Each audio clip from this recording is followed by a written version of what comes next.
पेश खिदमत है आज की बड़ी खबरें। सैयद निजामुद्दीन कासिम की आवाज में। आरएसएस के चीफ मोहन भागवत आज मुंबई में एक किताब के इजरा के लिए आए थे। प्रोग्राम के बाद उन्होंने मीडिया से बात की। टाइम फॉर न्यूज का स्पेशल वीडियो। तो भी जो हमारा मूल बना है, ज्ञान साधना के लिए एक बुनियाद बनी है बुद्धि की, उसी प्रकार बनी है। कहते हैं कि हम लोग कॉलोनाइज हो गए। शरीर से तो हम भारतीय है, पूर्वजों से तो हम भारतीय है, लेकिन मन और बुद्धि से, चित्त से हम लोग विदेशी बने। सब लोग बने क्योंकि सब उसमें से निकले हैं। अब कोई कम बना, कोई ज्यादा बना, इतना फर्क है।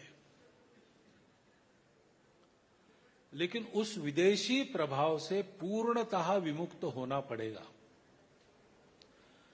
तब हम अपने ज्ञान परंपरा को प्राप्त कर सकेंगे, उसका महत्व जान सकेंगे और इस बीच के कालावधि में लड़खड़ाते हुए क्यों न हो, थोड़ी बहुत अगर प्रगति बाकी दुनिया ने की है तो उनके इस प्रगति के रहस्य को भी समझकर उसका भी मूल्यांकन कर सकेंगे।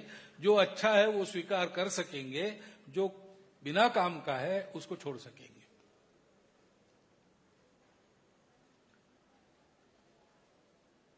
सौभाग्य है कि आज आधुनिक विज्ञान जिसको कहते हैं पश्चिम का ज्ञान, वो भी ऐसी जगह कर आ गया है कि वो भी सोच रहा है। जैसे आजकल न्यूरो साइंस कहता है कि आप अपने ज्ञानेंद्रियों से जो देख रहे हो, आंख, कान, नाक आदि आदि, तो आपको तो वही दिखता है जो आपके दिमाग में सॉफ्टवेयर बना है। वो दिखता है वैसा ही होगा ऐसा नहीं है, लेकिन आप जब जब देखेंगे तब ऐसा ही दिखेगा। उदाहरणार्थ हम लोग मनुष्य है, 7 रंग देख पाते हैं।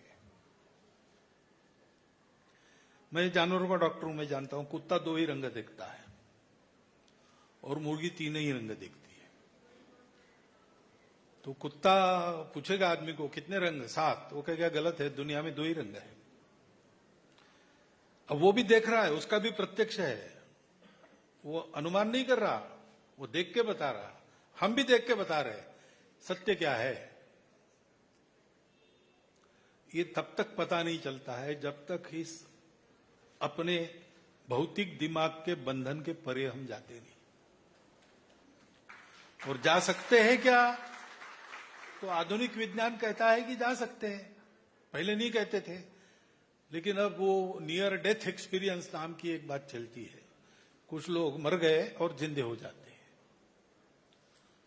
तो ये क्या है, इसका अध्ययन जब किया तो उनको ध्यान में आया कि दुनिया भर के ऐसे जितने लोग हैं, उनका उन क्षणों का जिसमें वो मरे थे जिंदा होने के पहले, वो अनुभव एक ही। शिवसेना लीडर संजय राउत ने कहा कि ठाकरे खानदान के 2 बड़े लीडरान का बरसों बाद एक साथ आना शिव सैनिकों के लिए बहुत बड़े त्योहार से कम नहीं है। देखिए, हमारी भावना तो बहुत ही मीठी है।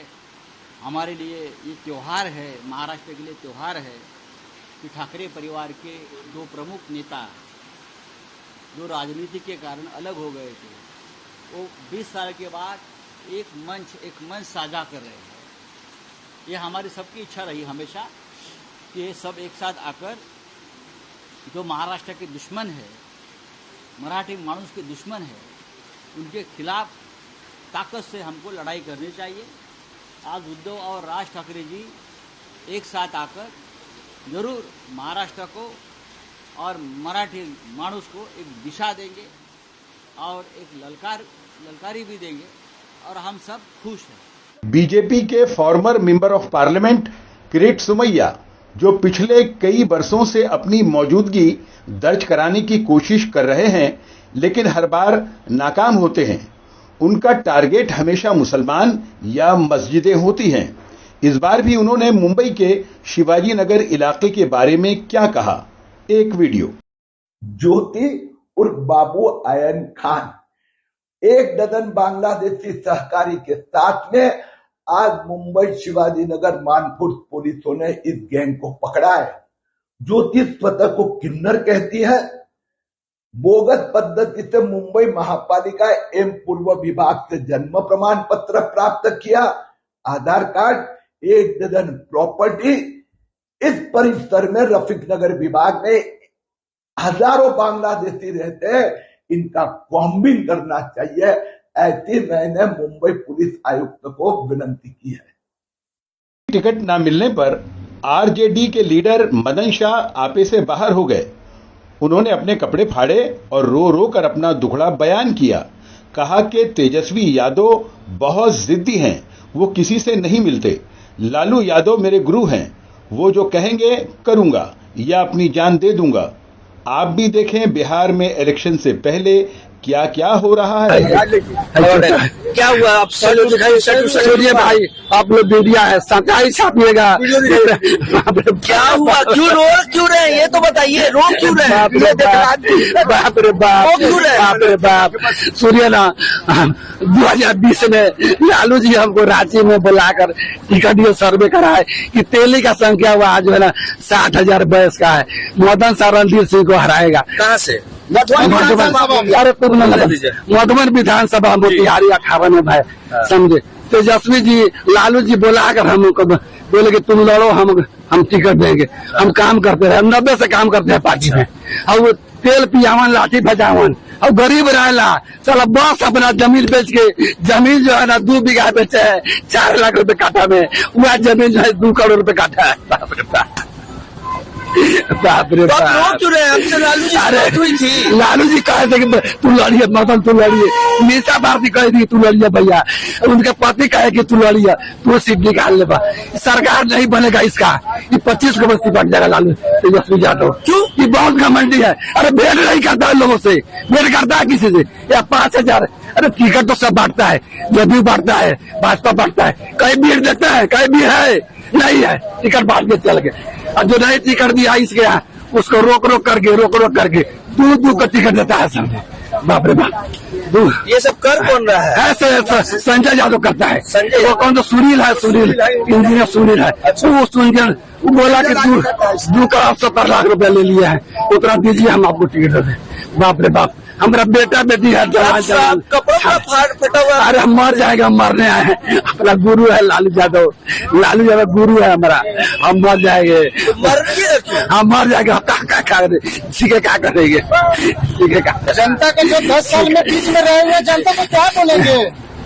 छोटा नहीं, क्या छोटा छोटा बच्चा जो है, आप चाहते क्या है? आप चलते हैं क्षेत्र में, तो छोटा छोटा मदद से जाए थे, मदद से जाए थे। आप चाहते क्या है? क्या चाहते हैं राजन से? लालू जी से क्या चाहते हैं? लालू जी हमको बोले हैं कि तुमको टिकट देके तुम ही हराएगा रणधीर सिंह को, तुम ही हराएगा।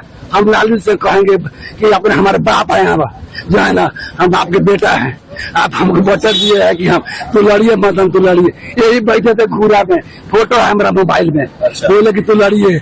बाप रे बाप, इस बार भी आपको नहीं मिला? ना 1 बजे रात में हमको बोला कि टिकट देंगे। तो फोन करवाया दिल्ली से हमको, दे दिया गया। संतोष कुशवाहा दलाल है बीजेपी का, उसको टिकट दिया। बीजेपी वाला जो है ना, हम यही रहे, मर जाएंगे तो जौहर खा लेंगे, जीकर क्या करेंगे। लालू जी से मुलाकात हुई है?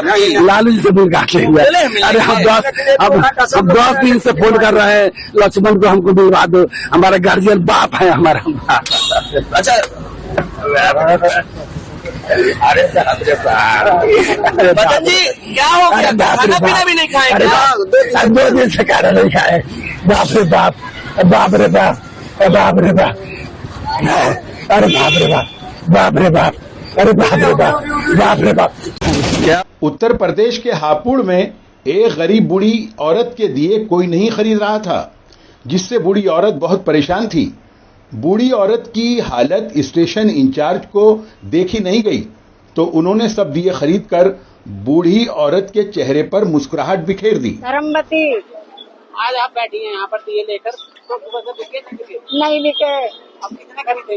पुलिस वालों ने खरीदे हैं। अच्छा लगा आपको? बहुत अच्छा लगा हमें। क्या कहना चाहोगे पुलिस के लिए? आशीर्वाद देंगे, बने रहे, इनके बच्चे बने रहे, खूब इनकी लंबी उम्र होगा, खूब तरक्की का जाम है ये। ऐसे देंगे आपको? देंगे, दे के जाएंगे, कह रहे थे। पैसे भी देना, पैसे देखते रहे। लगा लो। मैं लगा रहा 25 तो नहीं 50 मैं दे रहा पैसे अभी हिसाब तेरा अभी कर रहा ये पकड़ अभी देख मैं हिसाब कर रहा था ठीक है भाई ये ले लो ये पकड़ो 1 2 3 रुक जा मैं करा 4 5 अभी सारे पैसे भी दे रहे हैं और 6 और 7 और 8 कर्नाटक में आरएसएस की सरगर्मियों पर पाबंदी को कांग्रेस के लीडर राशिद अलवी ने सही फैसला कहा। उन्होंने कहा कि आरएसएस बहुत खतरनाक तंजीम है। एक फैसला है कि जो गवर्नमेंट प्रीमाइसेस है वहां पे राष्ट्रीय स्वयंसेवक संघ की जो शाखाएं चलती है वो यूज नहीं करने दिया जाएगा उन्हें। सर देखिए बहुत ठीक फैसला है, सिर्फ कर्नाटक का नहीं पूरे देश के अंदर गवर्नमेंट की जो जगहें हैं वहां पे आरएसएस की कोई भी शाखा कैसे लग सकती है। कल को अगर गवर्नमेंट की जगहों पे जमाते इस्लामी लगाने लगे कोई परेशानी तो किसी को नहीं होगी। अगर तबलीगी जमात लगाने लगे कोई परेशानी तो नहीं होगी। चूंकि बीजेपी की सरकार है इसलिए आरएसएस सरकारी जमीन सरकारी जगहों पे शाखा लगाएगी, बिल्कुल गलत और संविधान के खिलाफ है। गवर्नमेंट जगहों पे ये सेकुलर देश है और राष्ट्रीय सेवक संघ का जो इतिहास रहा है वो इतना खौफनाक है कि उनको इस बात की इजाजत हरगिज नहीं दी जा सकती। आजाद भारत में 3 बार राष्ट्रीय सेवक संघ पे पाबंदी लग चुकी है। सरदार पटेल जैसे अजीमुशान लीडर ने आरएसएस पे पाबंदी लगा दी थी, उनको तो बीजेपी के नेता भी मानते हैं। तो इसलिए ये फैसला बहुत सही फैसला है। बिहार इलेक्शन से पहले मायावती जाग गईं। उत्तर प्रदेश में बीएसपी की नाकामी के लिए उन्होंने किसे जिम्मेदार ठहराया, आप खुद सुन लें। सावधानी के तौर पर यहाँ मैं ये भी कहना चाहूंगी कि अब तो पूरे देश में विरोधी पार्टियों ने बीएसपी को कमजोर करने के लिए एक और षड्यंत्र ये रचा है कि अब इन्होंने विरोधी पार्टियों ने बीएसपी के विशेषकर दलित बेस वोट को बांटने के लिए इसी समाज में से स्वार्थी एवं बिकाऊ किस्म के लोगों को इस्तेमाल करके वे उनके जरिए अनेकों पार्टियां व संगठन आदि भी काफी बनवा दिए हैं, जिनसे ये पार्टियां ये जातिवादी पार्टियां चुनाव में अपने अपने फायदे के हिसाब से उम्मीदवार खड़े करवा के बीएसपी को कमजोर करने में लगी है। और अब बीजेपी के मेंबर ऑफ पार्लियामेंट और तेज तर्रार लीडर संबित पात्रा ने कर्नाटक में आरएसएस की सरगर्मियों पर पाबंदी को लेकर क्या कहा, एक वीडियो। आरएसएस के लेकर के जिस तरह से कर्नाटक से बार बार हमला हो रहा है, चाहे वहाँ के मुख्यमंत्री हो, मल्लिकार्जुन खड़गे के बेटे हो, इसको लेकर के आप क्या सोचते हैं और क्या कहेंगे? देखिए, जिस तरह से सिद्धरमैया जी ने भी आज मैंने सुना कि उन्होंने कहा है कि सनातनियों से बचना होगा, सनातनियों के बहकावे में नहीं आना होगा और संघ पर भी उन्होंने हमला किया है। ये कोई नया विषय नहीं है।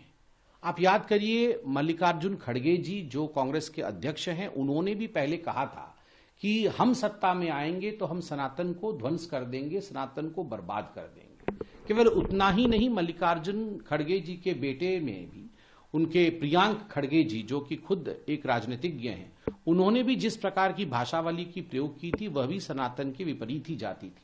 स्वाभाविक रूप से जो इस देश के मूल भावनाओं के विषय में बात करते हैं, जो इस देश के सनातन परंपराओं के विषय में बात करते हैं, उन सब के प्रति घृणा भाव रखना यह सोनिया जी की पार्टी करती है। और ये स्वयं सोनिया जी बताती है उनको कि आपको सनातन से घृणा करना है और जो भी सनातन से लगाव रखता है उनसे घृणा करना है। यह सोनिया जी के कारण होता है, क्योंकि सोनिया जी सनातन को समझती नहीं है। और राहुल जी, उन्होंने खुद कहा था एक बार कि हाँ, हम मुसलमानों की पार्टी है, वो तो हिंदू आतंकवाद, हिंदू टेररिज्म, सैफरन टेररिज्म, इस प्रकार के शब्दावलियों को आगे बढ़ाने में माहिर है। तो स्वाभाविक है जो भी इस देश की माटी की खुशबू को आगे बढ़ाएगा उसे कांग्रेस नफरत करेगा। एहतिसाब फाउंडेशन के जेर एहतमाम उर्दू कारवां और अलीगढ़ मुस्लिम यूनिवर्सिटी ओल्ड बॉयज एसोसिएशन के इश्तिराक से मुंबई के हज हाउस में सर सैयद अहमद खान के यौम पैदाइश की मुनासिबत से एक खूबसूरत और बामकसद प्रोग्राम का इनेकाद किया गया, जिसमें महाराष्ट्र में उर्दू ज़बान, तहजीब और रिवायत पर मुज़ाकरा हुआ, जिसमें इरफान जाफरी, डॉक्टर अब्दुल्ला इम्तियाज, डॉक्टर कुरैशी, अतीक अहमद ने हिस्सा लिया। डॉक्टर कासिम इमाम ने मुज़ाकरा और एहतिसाब फाउंडेशन के सदर रुकन असम्बली रईस शेख की खिदमात को सराहा। उर्दू कारवां के सदर फरीद अहमद खान ने इब्तिदाई कलमात अदा किए। इस मौके पर महाराष्ट्र स्टेट उर्दू साहित्य अकेडमी के एवार्ड याफ्तगान का एजाज किया गया। इस मौके पर डॉक्टर अब्दुल हमीद, डॉक्टर हुमैरा कुरैशी और शारिक निसार ने अपने ख्यालात का इजहार किया। शोएब एफजी और मोहसिन साहिल ने जलसे की निजामत की। आप सुन रहे थे आज की बड़ी खबरें सैयद निजामुद्दीन कासिम की आवाज में। अब इजाजत दें, खुश रहें, आबाद रहें।